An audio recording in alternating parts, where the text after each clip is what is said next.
একজন ভারতীয় সেনার জওয়ান রেলওয়ে স্টেশনে ডিউটি করার সময় চা পান করছিলেন। তখনই হঠাৎ জওয়ানের নজর রেলওয়ে স্টেশনে দাঁড়িয়ে থাকা এক সন্দেহভাজন ব্যক্তির উপর পড়ে। জওয়ানের সন্দেহ হয় এবং তিনি সাথে সাথে তার দিকে দৌড়ে যান।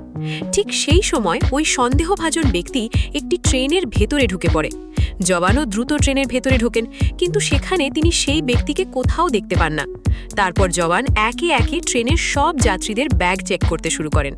হঠাৎ একটি ব্যাগের উপর তার সন্দেহ হয় এবং তিনি ব্যাগটি খুলে দেখেন যে তার ভেতরে একটি টাইম বম আছে এবং সেটি ফেটে যাওয়ার আর মাত্র কয়েক সেকেন্ড বাকি। জওয়ান সাথে সাথে লাউডস্পিকারে চিৎকার করে জরুরি ঘোষণা করেন এবং বলেন, এই ট্রেনে একটি বোমা আছে, সব যাত্রীরা ট্রেনের বাইরে চলে যান। এই কথা শোনা মাত্রই সব যাত্রীরা ট্রেনের বাইরে দৌড়াতে শুরু করেন এবং কিছুক্ষণের মধ্যেই পুরো ট্রেন খালি হয়ে যায়। তারপর জওয়ান নিজেই ট্রেনটি চালাতে শুরু করেন এবং জনশূন্য এক নির্জন ব্রিজের দিকে নিয়ে যেতে থাকেন। তখনই ট্রেনে একটি ভয়াবহ বিস্ফোরণ ঘটে এবং স্টেশনে দাঁড়িয়ে থাকা সব যাত্রীরা মনে করেন জওয়ান এই বিস্ফোরণে মারা গেছেন। কিন্তু জওয়ান সঠিক সময়ে ট্রেন থেকে ঝাঁপ দেন এবং গুরুতরভাবে আহত হন।